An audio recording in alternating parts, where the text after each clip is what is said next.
En la Alemania supuestamente desnazificada, un ex miembro del partido nazi llegó a ser canciller en 1966. No en 1933 ni bajo Hitler, no en el colapso del Reich. En 1966, en plena República Federal Alemana, fue presentada al mundo como vitrina de la democracia occidental. Su nombre era Kurt Georg Kiesinger. Este hecho, incómodo y deliberadamente ocultado por la historiografía oficial, no es una anomalía ni un error del pasado, sino una radiografía brutal del Estado capitalista alemán de posguerra. La llegada de Kiesinger a la Cancillería no fue una traición al proceso de desnazificación, fue su resultado lógico, porque la desnazificación nunca fue una depuración revolucionaria del aparato estatal, sino una operación controlada de maquillaje político, diseñada para salvar lo esencial: la continuidad del poder de clase burgués. El relato dominante afirma que Alemania rompió con su pasado fascista, que el nazismo fue extirpado como una enfermedad ajena al verdadero espíritu democrático de la nación. Pero la historia material muestra lo contrario. El fascismo no fue derrotado desde abajo, por la clase trabajadora organizada, sino administrado desde arriba por las potencias vencedoras, que pronto reemplazaron un problema por otro. El enemigo dejó de ser el nazismo y pasó a ser el comunismo. Y en ese giro estratégico, los viejos cuadros del Reich se volvieron útiles otra vez. Kiesinger no llegó al poder pese a haber sido nazi. Llegó al poder porque el nuevo Estado alemán necesitaba hombres como él, disciplinados, formados en el aparato estatal, profundamente anticomunistas y garantes del orden burgués. La República Federal Alemana no nació de una ruptura histórica, sino de un reciclaje del mismo aparato estatal, adaptado a las necesidades del capital en la Guerra Fría. Cambiaron los símbolos, no la estructura. Cambió la bandera, no la clase dominante.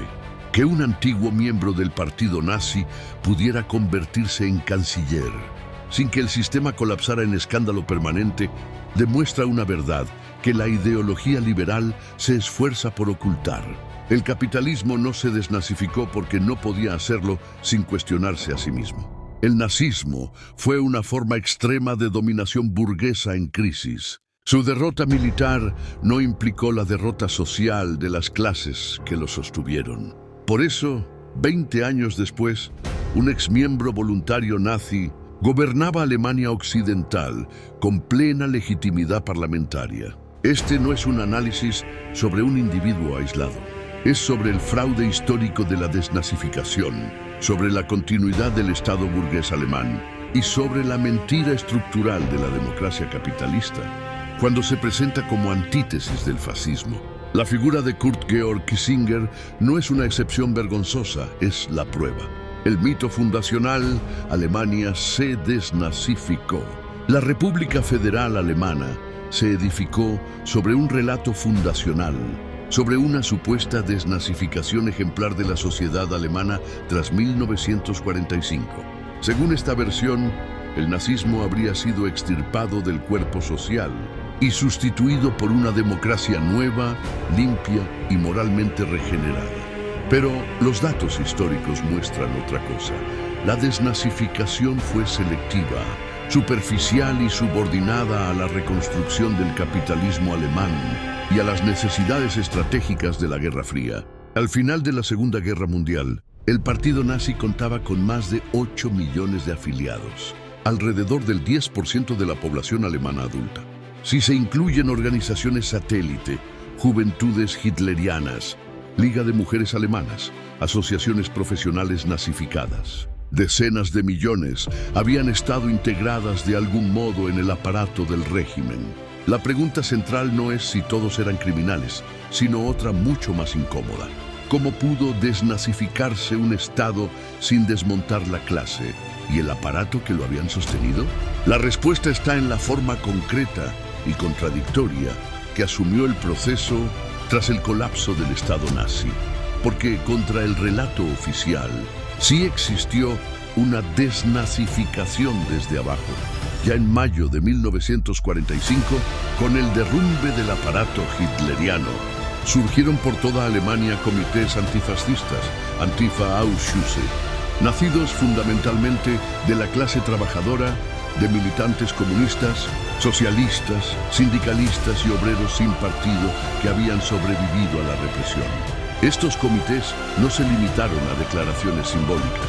Arrestaron a nazis y colaboradores, confiscaron archivos, reorganizaron la administración local, garantizaron el abastecimiento, impulsaron formas embrionarias de control obrero en fábricas abandonadas por la patronal y comenzaron una depuración real del aparato estatal. Durante semanas y en algunos lugares, meses, existió un poder antifascista de facto basado en la autoorganización popular que apuntaba objetivamente a una ruptura con el viejo orden.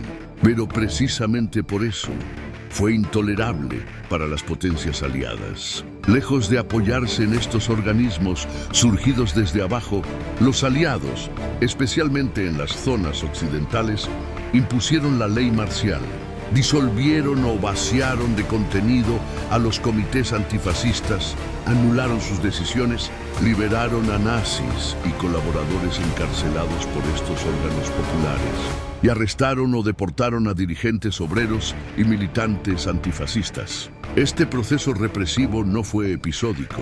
Se desarrolló de manera sistemática, incluso paralelamente a los juicios de Nuremberg, revelando el doble carácter de la política aliada. Citando parte de la introducción de mi cuaderno de formación marxista, tras la caída del nazismo, los aliados contra los comités antifascistas.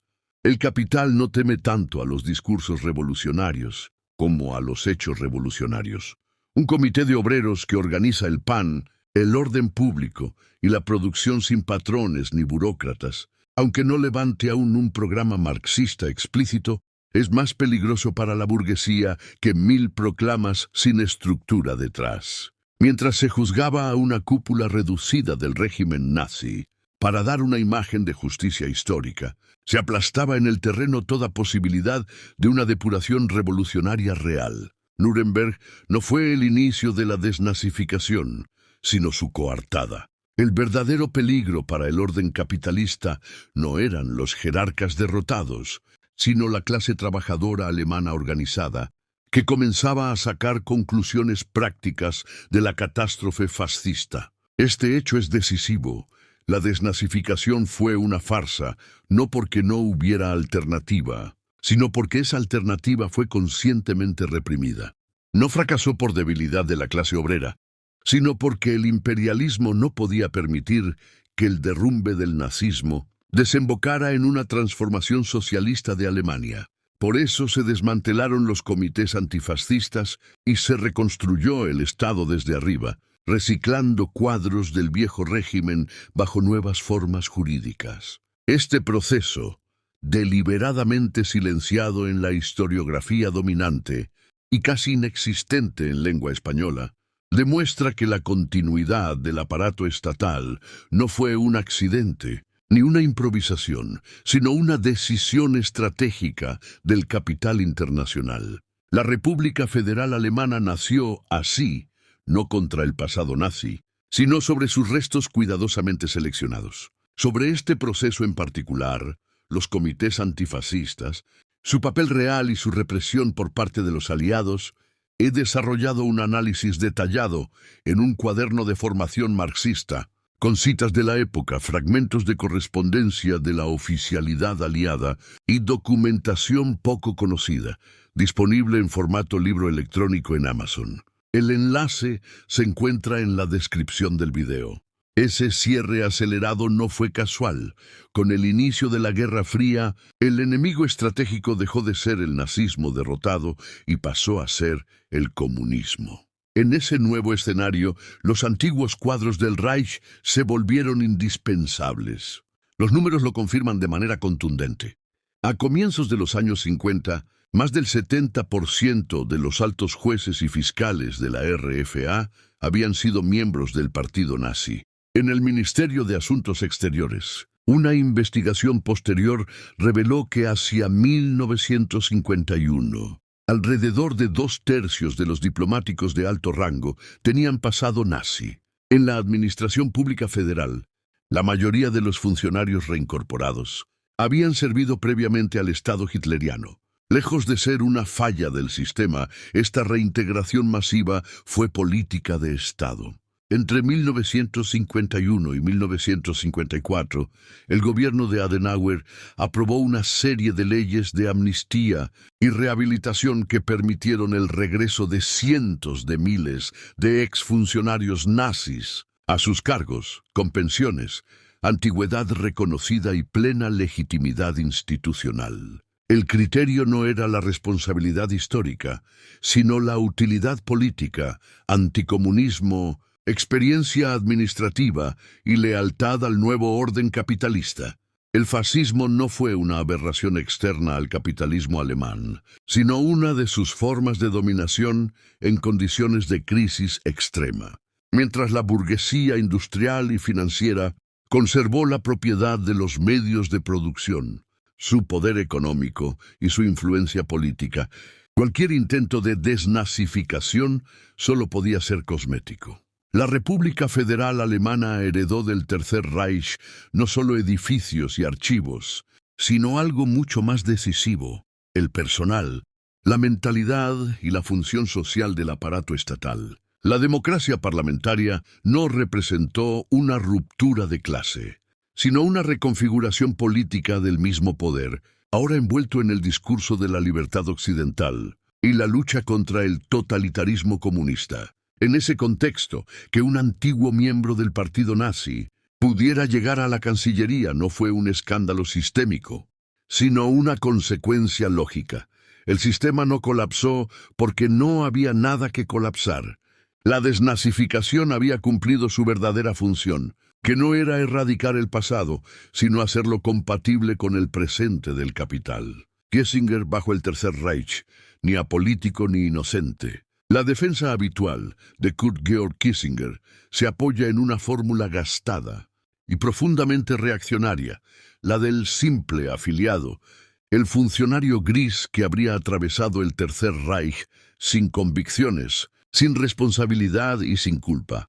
Esta narrativa no es un error historiográfico, sino una coartada política de clase, diseñada para absolver no solo a un individuo, sino a todo un estrato del aparato estatal nazi, que luego sería reciclado por la República Federal Alemana. Kissinger ingresó al partido nazi en 1933, el mismo año en que Hitler consolidó el poder y legalizó a los partidos obreros. Destruyó los sindicatos y estableció el terror como forma de gobierno. No se afilió en los últimos años por oportunismo tardío o presión directa, sino en el momento de ascenso y consolidación del régimen, cuando ya estaba claro su carácter contrarrevolucionario, anticomunista y antisemita. Afiliarse entonces no era un gesto neutro, sino fijar una posición política. Durante el Tercer Reich, Kissinger trabajó en el Ministerio de Asuntos Exteriores, uno de los pilares del Estado nazi, encargado no solo de la diplomacia, sino de la proyección internacional del régimen, su legitimación y su propaganda exterior. En ese marco, Kissinger estuvo vinculado al aparato de radiodifusión, un instrumento clave de la maquinaria ideológica del nazismo. La radio no fue un medio secundario. Fue arma política central para cohesionar a la sociedad alemana, hacer propaganda antisemita, justificar la guerra, normalizar la persecución y presentar al Reich como bastión de la civilización frente a la conspiración bolchevique judía. Aquí conviene romper de una vez con la caricatura liberal del criminal nazi como monstruo aislado. El fascismo no se sostiene solo con fanáticos histéricos, sino con funcionarios disciplinados, abogados, técnicos, burócratas, diplomáticos y administradores que hacen funcionar cotidianamente el Estado. Kissinger fue uno de ellos. No hacía falta ser Goebbels para ser útil al régimen. Bastaba con cumplir eficazmente su función dentro del engranaje estatal. Tras la derrota del Reich, esta trayectoria fue blanqueada mediante la figura jurídica del seguidor, categoría diseñada precisamente para desresponsabilizar a millones de miembros del aparato nazi. Bajo esta etiqueta, Kissinger fue presentado como alguien arrastrado por las circunstancias, un profesional sin ideología, casi una víctima pasiva del contexto histórico. Pero esta clasificación no describe la realidad, sino que la oculta. No es una categoría histórica neutral, sino un instrumento político de rehabilitación masiva, imprescindible para reconstruir rápidamente el Estado burgués. El Estado capitalista no puede prescindir de sus cuadros. Por eso, no se juzgó a la burocracia como clase, ni se depuró estructuralmente el aparato estatal. Se sacrificó a una minoría visible para salvar a la mayoría indispensable. Kissinger no fue absuelto porque fuera inocente, sino porque era necesario. La mentira del apoliticismo cumple aquí su función ideológica más profunda: separar artificialmente la política del Estado de su funcionamiento cotidiano. Pero en realidad, todo funcionario que sirve a un régimen criminal es parte activa de su reproducción. No existe neutralidad posible cuando se trabaja para un Estado fascista en guerra total. Cada formulario, cada emisión radiofónica, cada decisión administrativa contribuye a sostener la dominación, la represión, la violencia y en este caso incluso el exterminio.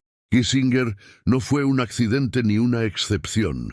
Fue el prototipo del nazi reciclable, del funcionario útil, del cuadro adaptable que podía pasar sin ruptura del Reich a la República Federal. Su posterior ascenso político no contradice su pasado, al contrario, lo confirma. El mismo Estado que lo había formado bajo el nazismo lo reconoció luego como plenamente apto para gobernar la democracia capitalista alemana.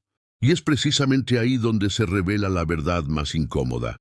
La continuidad de hombres como Kissinger demuestra que el problema nunca fue solo el nazismo, sino el estado de clase que lo engendró y que bajo nuevas formas siguió gobernando después de 1945. Conviene subrayar un punto que la historiografía liberal suele diluir deliberadamente. La afiliación al partido nazi no fue universal ni inevitable. Aunque el partido de Hitler llegó a contar con alrededor de 8,5 millones de miembros en 1945, esto representaba una minoría de la población alemana adulta. Incluso en los años de máxima consolidación del régimen, decenas de millones de alemanes no ingresaron al partido, pese a vivir bajo un Estado totalitario, represivo y profundamente anticomunista. Esta simple constatación empírica desmonta la coartada, según la cual la afiliación habría sido un mero trámite administrativo, impuesto a todos por igual. La realidad social fue mucho más contradictoria y reveladora de las divisiones de clase. Sectores enteros de la clase trabajadora, especialmente aquellos con tradición sindical, socialdemócrata o comunista, no se afiliaron al partido nazi, aun cuando ello implicara vigilancia, persecución, pérdida de empleo, encarcelamiento o deportación a campos de concentración. La ilegalización del KPD y del SPD, la destrucción de los sindicatos y la brutal represión posterior no fueron prueba de adhesión pasiva, sino respuesta estatal a una resistencia real, que el régimen nunca logró eliminar por completo. También existieron capas de la población, funcionarios menores, técnicos, profesionales, que sin integrarse en la oposición organizada, se mantuvieron fuera del partido, aceptando un margen reducido de adaptación, sin dar el paso decisivo de la afiliación. Esto demuestra que no todos los empleos exigían carné del partido nazi, y que la pertenencia al partido funcionaba, en muchos casos, como palanca de ascenso, protección y carrera, no como simple requisito de supervivencia. Precisamente por ello, la afiliación temprana de Kurt Georg Kissinger en 1933 adquiere un significado político inequívoco. No se trató de un gesto forzado en los últimos años del régimen, cuando la presión era mayor, sino de una opción consciente en el momento de consolidación del poder nazi. Afiliarse entonces implicaba alinearse con un proyecto estatal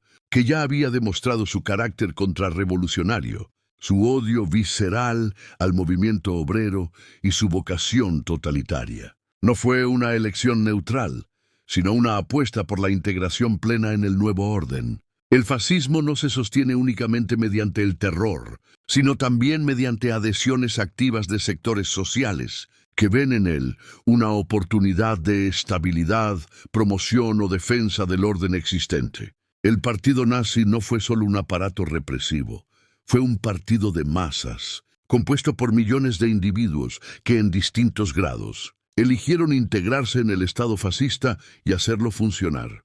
Reducir a Kissinger a la figura del arrastrado por las circunstancias equivale a absolver a toda una capa social que hizo posible la reproducción cotidiana del régimen. No todos fueron Goebbels, ni lo necesitaban ser. El fascismo se mantuvo gracias a miles de funcionarios leales, burócratas eficientes y profesionales disciplinados, que tradujeron la ideología en administración concreta. Kissinger fue parte de ese estrato, y su posterior rehabilitación política demuestra que el problema no era su pasado nazi, sino su utilidad presente para el Estado capitalista de posguerra. De nazi a canciller, la continuidad del aparato estatal, la trayectoria de Kurt Georg Kissinger, no puede entenderse como una anomalía individual ni como un fallo moral del sistema. Es, por el contrario, la culminación simbólica de la reconstrucción del Estado capitalista alemán, sobre la base del reciclaje masivo de cuadros del Tercer Reich. La República Federal Alemana no rompió con el aparato estatal nazi, lo reorganizó, lo depuró superficialmente de cara más desprestigiada y lo puso al servicio de un nuevo marco geopolítico, manteniendo intacta su función de clase. En ningún ámbito esta continuidad fue tan evidente como en la justicia. Durante los años 50 y 60, la inmensa mayoría de jueces, fiscales y altos funcionarios judiciales de la RFA habían servido previamente al régimen nazi. Muchos habían aplicado sin objeciones las leyes raciales, firmado condenas políticas o colaborado con tribunales especiales. Lejos de ser depurados, fueron reincorporados, protegidos por amnistías y ascendidos dentro del nuevo orden democrático. El resultado fue una justicia formalmente liberal, pero socialmente reaccionaria, y no dispuesta a juzgar los crímenes del fascismo. La diplomacia siguió el mismo patrón. El Ministerio de Asuntos Exteriores de la RFA se construyó, en gran medida, con personal formado bajo el nazismo, hombres que habían representado al Reich en el extranjero y que ahora representaban a la nueva Alemania. Lo que hubo fue una continuidad del mismo saber burocrático, la misma cultura de Estado, la misma lealtad a los intereses del capital alemán, ahora alineados con el bloque occidental. Que Kissinger proviniera precisamente de este ministerio no es casualidad, era producto puro de ese reciclaje. En la policía y los aparatos de seguridad, la situación fue aún más clara. La lucha contra el comunismo sustituyó sin transición a la persecución de enemigos del Reich. Antiguos oficiales y cuadros policiales nazis fueron integrados en los nuevos cuerpos, aportando su experiencia represiva al servicio del orden democrático burgués. La continuidad no fue solo de personal, sino de mentalidad y método, vigilancia, criminalización de la izquierda, defensa del orden social existente como prioridad absoluta. Este proceso no fue una desviación del proyecto democrático, sino su condición de posibilidad.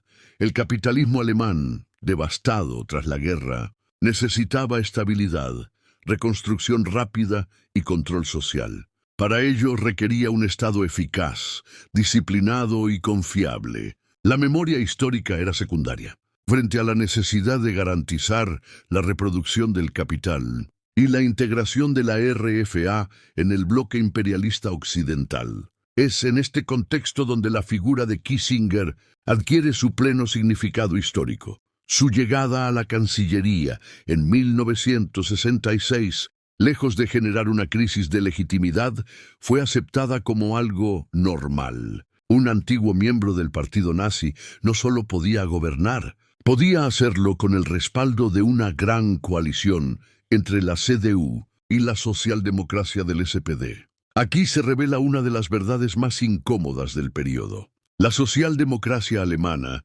lejos de representar una ruptura con el pasado, actuó como fuerza de legitimación del nuevo Estado. Al entrar en la Gran Coalición y sostener a Kissinger como canciller, el SPD selló políticamente el reciclaje de los cuadros nazis y consagró la continuidad del aparato estatal, en nombre de la estabilidad, la gobernabilidad y la responsabilidad democrática. La socialdemocracia subordinó la memoria histórica y las reivindicaciones antifascistas a las necesidades del capital. El SPD no cuestionó la estructura heredada porque formaba parte de ella. Su función fue garantizar que la transición del fascismo a la democracia parlamentaria no pusiera en peligro la propiedad, el poder ni la dominación de clase. Así, la democracia burguesa alemana no fue una ruptura con el pasado nazi, sino una reconversión política del mismo aparato estatal, adaptado a nuevas formas, nuevos discursos y nuevas alianzas internacionales. El fascismo fue derrotado militarmente, pero su personal, su lógica y su función social sobrevivieron bajo la cobertura del parlamentarismo. Beate Klarsfeld y la bofetada que el Estado no quiso dar. Si el Estado alemán de posguerra se construyó sobre el silencio, la amnesia y la reconciliación desde arriba, Beate Klarsfeld encarnó la irrupción violenta de la memoria desde abajo.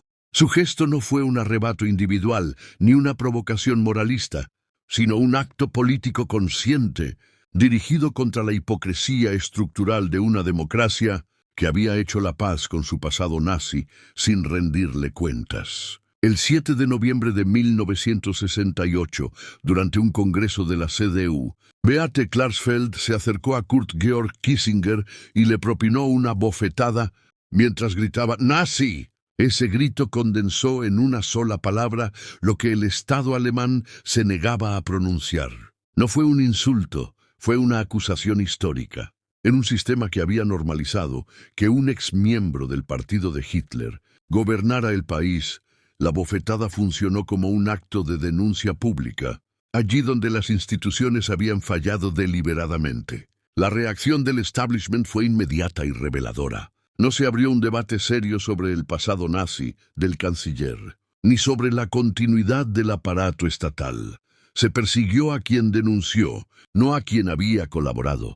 Klarsfeld fue detenida, juzgada y condenada. El mensaje del Estado fue inequívoco. El problema no era el pasado nazi integrado al poder, sino su cuestionamiento. La legalidad democrática se activó con rapidez, no para hacer justicia histórica, sino para defender la estabilidad del orden existente.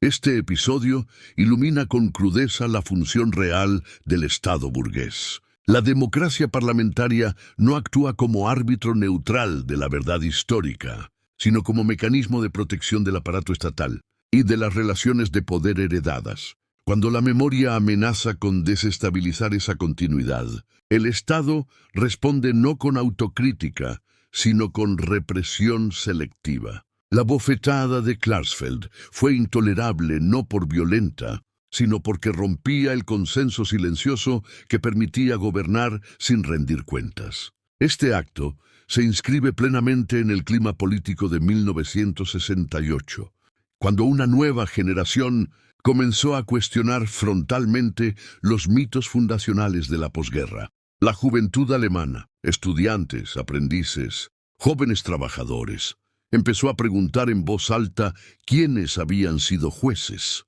profesores, ministros y policías bajo el nazismo, y descubrió que seguían siendo los mismos. El cuestionamiento no era solo moral, sino político. Si los responsables seguían en el poder, entonces la democracia era una ficción. La bofetada de Klarsfeld simbolizó esa ruptura generacional y de clase. Frente a un Estado que había optado por la reconciliación con los verdugos, ella eligió nombrar lo innombrable. No pidió reformas ni comisiones, señaló directamente al responsable político máximo y dijo lo que el sistema se negaba a decir. En ese sentido, su gesto fue profundamente subversivo, porque reveló que la legitimidad democrática descansaba sobre una mentira histórica. El contraste es brutal.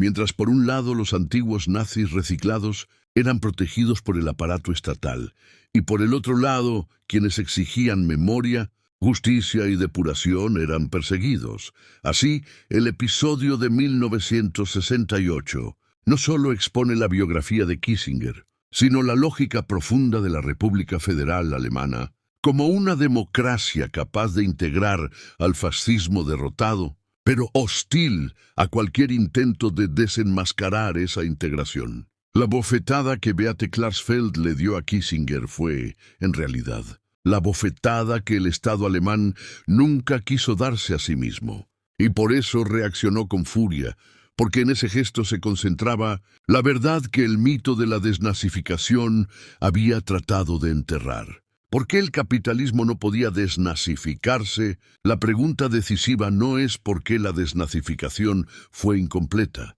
sino por qué no podía ser otra cosa. El error de la historiografía liberal consiste en tratar al fascismo como un accidente histórico, una desviación irracional causada por líderes monstruosos o masas manipuladas. Esta lectura absuelve al sistema que lo engendró. La realidad es otra. El fascismo es una forma específica de dominación del capital, en condiciones de crisis extrema. El nazismo no cayó del cielo ni se impuso contra la voluntad de la burguesía alemana. Fue la respuesta contrarrevolucionaria del capital frente a una situación en la que el orden existente estaba amenazado por la lucha de clases, la crisis económica y el ascenso del movimiento obrero organizado. Cuando la democracia parlamentaria dejó de ser suficiente para garantizar la reproducción del capital, la burguesía recurrió a una forma más brutal de Estado. El fascismo no fue la negación del capitalismo, sino una de sus soluciones históricas. Por eso, tras 1945, lo que se produjo en Alemania fue un cambio de forma política. El Estado nazi fue derrotado militarmente, pero la clase dominante sobrevivió intacta. Los grandes industriales, los bancos, los propietarios de los medios de producción, conservaron su poder económico y su posición social. Y mientras esa base material no fuera tocada, ninguna desnazificación real era posible. El Estado no es un árbitro neutral que pueda depurarse por voluntad moral. Es un instrumento de dominación de clase, y su personal, su estructura y su lógica responden a esa función. Desnazificar de verdad habría implicado destruir el aparato estatal heredado, expropiar a las clases que se beneficiaron del fascismo y abrir paso a una reorganización socialista de la sociedad.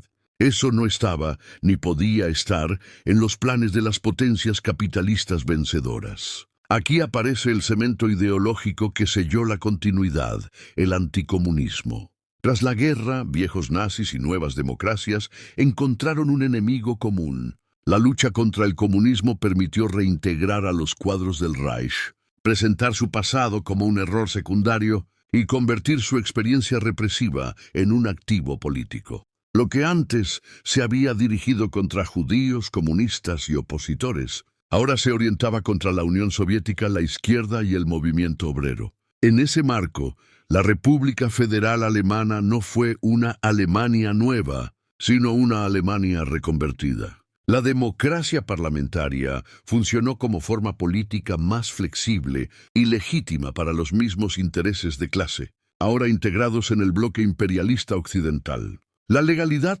sustituyó al terror abierto, pero la función del Estado permaneció: garantizar el orden social capitalista y neutralizar cualquier amenaza desde abajo. La trayectoria de Kurt Georg Kissinger resume esta lógica con precisión implacable. Un antiguo miembro nazi no solo pudo reintegrarse, sino ascender hasta la cúspide del poder estatal, porque su pasado no era incompatible con el nuevo orden.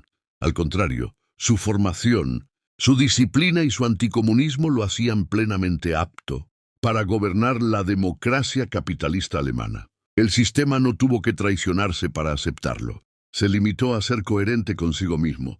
Por eso, la desnazificación fue un mito necesario, no para engañar a historiadores, sino para legitimar un Estado que nunca rompió con su pasado de clase. El mito permitió presentar la continuidad como superación, el reciclaje como justicia y la amnesia como reconciliación nacional. Bajo su cobertura, el capitalismo alemán pudo reconstruirse sin rendir cuentas por su responsabilidad histórica en el fascismo. La lección es clara y profundamente actual. Mientras la clase dominante permanezca en el poder, sus crímenes pueden cambiar de forma, pero no de raíz. El fascismo no fue enterrado por la democracia burguesa, fue archivado, reciclado y puesto en reserva, y cada vez que el sistema entra en crisis, esa herencia reaparece no como pasado, sino como posibilidad latente. Ese es el verdadero balance histórico del caso Kissinger, no una anomalía del pasado, sino una advertencia política para el presente. Una advertencia histórica. La historia de Kissinger no pertenece al pasado. Pertenece al mecanismo recurrente del capitalismo en crisis. Lo que Alemania mostró tras 1945 no fue una excepción, sino un patrón. Cuando el sistema necesita estabilidad, normaliza el autoritarismo, blanquea su pasado y recicla sus instrumentos de dominación bajo nuevas formas legales. Hoy asistimos a un proceso inquietantemente familiar. En nombre del orden, la seguridad y la defensa de la democracia. Los estados capitalistas refuerzan aparatos represivos, restringen derechos y rehabilitan discursos que hace décadas se consideraban inaceptables. La memoria histórica se diluye, el fascismo se relativiza y el autoritarismo se presenta como una respuesta pragmática a problemas sociales creados por el propio sistema. El blanqueamiento del pasado no es un error cultural, es una necesidad política. Reconocer que el fascismo fue una herramienta del capital obligaría a cuestionar el presente. Por eso se lo reduce a excesos, a errores, a personas equivocadas en el poder. Exactamente el mismo relato que permitió a un nazi llegar a canciller sirve hoy para legitimar políticas reaccionarias en democracias formales. El ascenso de la ultraderecha en numerosos países no surge del vacío. Es la expresión política de una crisis estructural del capitalismo global, incapaz de ofrecer condiciones de vida dignas y estabilidad social. Cuando el consenso se rompe, el capital no duda en apoyarse en fuerzas que prometen disciplina, exclusión y represión. La forma puede variar, pero el objetivo es el mismo. Estados Unidos es hoy un ejemplo brutalmente claro. Bajo la presidencia de Donald Trump, el autoritarismo ya no es una amenaza latente, sino una práctica de gobierno en desarrollo. Trump no es una anomalía folclórica ni un paréntesis excéntrico del sistema, sino la expresión política concentrada de una crisis orgánica del capitalismo estadounidense. Su discurso racista, nacionalista y abiertamente represivo no ha sido rechazado por el aparato del Estado. Está siendo aplicado, ampliado y normalizado. Lo que ocurre en Minnesota es ilustrativo de esta dinámica. La respuesta del Estado frente al conflicto social no es la mediación ni la concesión, sino la represión directa, la militarización del espacio público y la criminalización de sectores enteros de la población. El conflicto no se aborda como una expresión de contradicciones sociales profundas, sino como un problema de orden. Y cuando el orden se convierte en prioridad absoluta, el autoritarismo deja de ser excepción y pasa a ser norma. La militarización de las fronteras, la persecución sistemática de migrantes, las redadas, los centros de detención y el reforzamiento del ICE muestran con claridad hasta qué punto el Estado capitalista estadounidense opera hoy con formas estables de violencia institucional. No se trata de excesos individuales ni de errores de gestión. Se trata de aparatos diseñados para disciplinar, para infundir miedo y para canalizar la frustración social hacia abajo. En este sentido, el ICE cumple una función social comparable a la de las SA históricas, no por su simbología, sino por su papel material en la defensa del orden de clase, y como fuerza de choque contra la clase trabajadora. El ICE no es una desviación corregible del sistema estadounidense, Es su producto lógico en un contexto de crisis, polarización social y declive hegemónico. Como en otras fases de la historia del capitalismo, el Estado construye un enemigo interno: el migrante, el pobre, el disidente, el trabajador organizado, para justificar el endurecimiento represivo y desviar la lucha de clases, fragmentando a los explotados y protegiendo intactos los intereses del capital. La lección histórica se confirma en tiempo real. Sin revolución socialista, solo hay reciclaje. El capitalismo puede cambiar de lenguaje, de líderes y de relatos legitimadores, pero mantiene inalterada su estructura de dominación. Puede hablar de democracia mientras vacía sus contenidos materiales. Puede invocar derechos humanos mientras perfecciona la vigilancia, el encarcelamiento y la deportación como políticas permanentes. Kissinger no fue un accidente del pasado, fue una advertencia. Trump no es una excepción del presente. Es una señal de hacia dónde se desplaza el sistema cuando su legitimidad se erosiona. Hoy esa deriva ya no es abstracta, está ocurriendo. Creer que la democracia burguesa se autolimitará frente a esta tendencia es una ilusión peligrosa. Cuando las contradicciones se agudizan, el capital elige siempre el orden antes que la memoria, la represión antes que la justicia, la continuidad antes que la verdad. La alternativa no está en la defensa ritual del antifascismo vacío, ni en la confianza en instituciones que actúan como instrumentos de clase. Está en una conclusión revolucionaria. Solo destruyendo el poder de la clase dominante puede cerrarse definitivamente el paso a sus formas autoritarias. Todo lo demás, ayer en Alemania, hoy en Estados Unidos, no es más que la preparación consciente del siguiente reciclaje.